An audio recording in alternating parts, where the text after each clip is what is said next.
26 വർഷത്തെ വിശ്വാസം, ലക്ഷക്കണക്കിന് സന്തോഷകരമായ ദാമ്പത്യങ്ങൾ. കല്യാണം എന്നാൽ കേരള മാട്രിമോണി തന്നെ. അമേരിക്കയും ഇറാനും തമ്മിലുള്ള യുദ്ധം ശക്തമാകുന്നു. ഇരുഭാഗത്തും വലിയ നാശനഷ്ടങ്ങളാണ് സംഭവിക്കുന്നത്. ഇറാനിൽ ജൂലൈ മാസത്തിൽ മാത്രം 50-ലധികം പേരാണ് കൊല്ലപ്പെട്ടത്. യുദ്ധത്തിൽ കൊല്ലപ്പെടുന്ന അമേരിക്കൻ സൈനികരുടെ എണ്ണം 16 കടന്നു. അതേസമയം അമേരിക്കയുമായുള്ള എല്ലാ ധാരണകളും റദ്ദാക്കിയെന്ന് ഇറാൻ പരമോന്നത നേതാവ് ആയത്തുള്ള മുസ്തഫ ഖംനേയി പ്രഖ്യാപിച്ചു.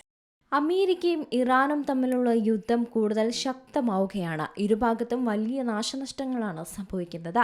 ഇറാനിൽ ജൂലൈ മാസത്തിൽ മാത്രം 50-ലധികം പേരാണ് കൊല്ലപ്പെട്ടത്. യുദ്ധത്തിൽ കൊല്ലപ്പെടുന്ന അമേരിക്കൻ സൈനികരുടെ എണ്ണം 16 കടന്നു. ഇന്ന് പുലർച്ചെ കുവൈത്തിലെ US സൈന്യത്തിന്റെ ആയുധപുരയിലും ശക്തമായ ആക്രമണമാണ് ഇറാൻ നടത്തിയത്. അമേരിക്കയുമായുള്ള എല്ലാ ധാരണകളും റദ്ദാക്കിയെന്ന് ഇറാൻ പരമോന്നത നേതാവ് ആയത്തുള്ള മുസ്തഫ ഖംനേയി പ്രഖ്യാപിച്ചു. ഇറാനിൽ കൊല്ലപ്പെട്ട പെൺകുട്ടികൾ ഉൾപ്പെടെയുള്ളവരുടെ ചിത്രവും പരസ്യമാക്കി.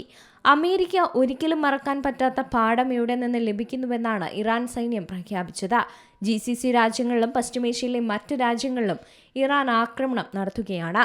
ജോർദാനിൽ 2 US സൈനികരാണ് കൊല്ലപ്പെട്ടത്. പശ്ചിമേഷ്യയിൽ 19 കേന്ദ്രങ്ങളിലാണ് US സൈന്യം തമ്പടിച്ചിട്ടുള്ളത്.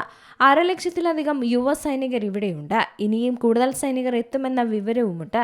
ആയുധവും വൻതോതിൽ ഇറാൻ അതിർത്തിയിലേക്ക് എത്തിക്കുന്നുണ്ട്.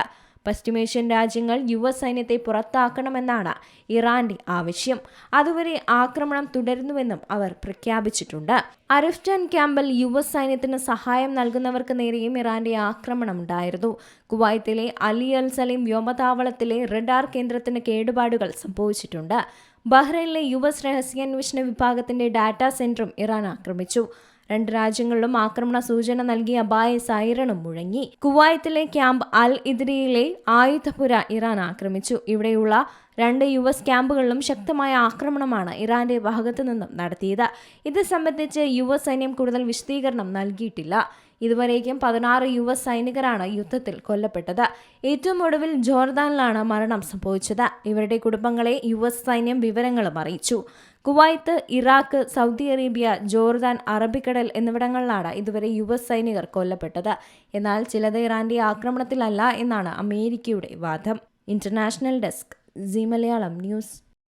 ഏറ്റവും പുതിയ വാർത്തകളും വിശേഷങ്ങളും വിരൽത്തുമ്പിലറിയാൻ സീ മലയാളം ന്യൂസ് എല്ലാ ഡിജിറ്റൽ പ്ലാറ്റ്ഫോമുകളിലും ലഭ്യം.